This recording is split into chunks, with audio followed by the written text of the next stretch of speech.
गहपुरनि बरपुखुरियाव रंजालि बैसागुनि रंजा बाजा थासारि बरपुखुरि हारिमु आफादनि दैदेननायाव देग्लाय खुंगा 12थि रंजालि बैसागु फालिदों। बैसागु फालिथायाव बर'नि दोरोङारि मोसानाय बादायनाय बानजायदों। हालामनि गुबुन गुबुन बिबानाव थानाय आरो फोरोंगिरि बिथांमोनखौ मान बावनाय जायो। गहपुरनि बरपुखुरियाव रंजालि बैसागु फालिथाय बरपुखुरि हारिमु आफादनि दैदेननायाव खुंदों बैसागु फालिथाय।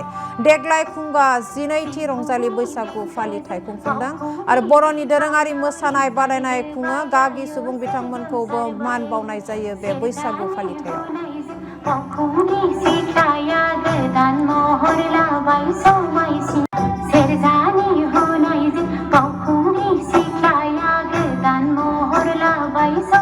जोङो थांनाय 2012 मायथाइयाव बे बरपुखुरि हारिमु आफाद बेखौ जोङो दादोंमोन।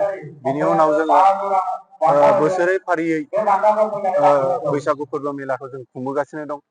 थिग बिदिनो दिनै फैयै फैनानै जोंनि दिनैनि जा खुंथाय बियो 12थि रंजालि बैसागु बेखौ इयुनाव माबायदि जौगाहोलांगोन होननानै नोंथांमोना बे बैसागु मेला एबा फोरबो खुंनायनि गेजेरजों जोङो इयुनसिम बेखौनो जौगाहोनो सानो, जाहाथे जोंनि गामियाव थानाय उन्दै उन्दै लाइमोनफ्रा बेखौ नुनानै उनफ्राव जाहाथे मोजाङै जौगाहोनो हायो। जों जेरै खुंदोंमोन बिनिख्रुइ आरो साबसिन जाहाथे बिथांमोना मोजांसिनै खुंहैनो हाथों।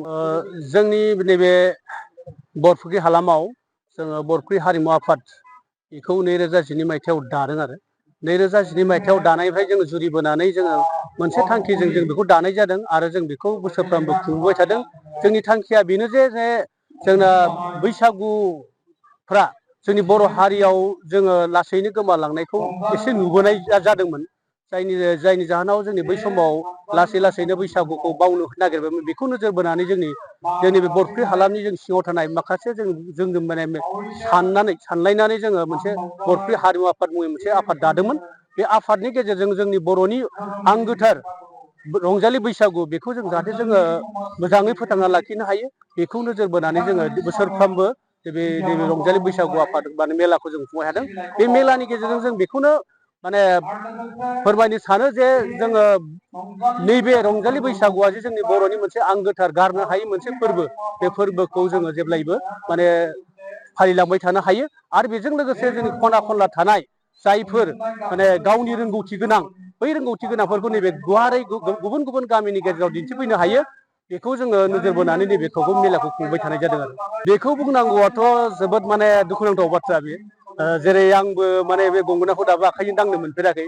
जोङो दा GI/टेग मोननाय हिसाबै गंगोनाया जोंनि बर'नि आइजेंमोन।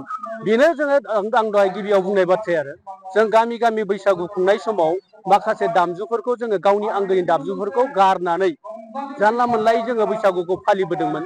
जायनि जाहोनाव जों दिनै जोंनिफ्राय गंगोनाल' नङा, जोंनि गेजेराव गोबांथार माने सुबुङानो जेरै जोंनि असे दामजु सेरजाखौ जों दामनो रोङा, बिदिनो खाम सिफुं गोमालांनो हमबायमोन। दा गंगोनाया जोंनि बर' समाजाव जोङो दामनायखौनो नुनो मोनाखिसै, खिन्थु बियो बर'नि आंगोथार मोनसे दामजुमोन।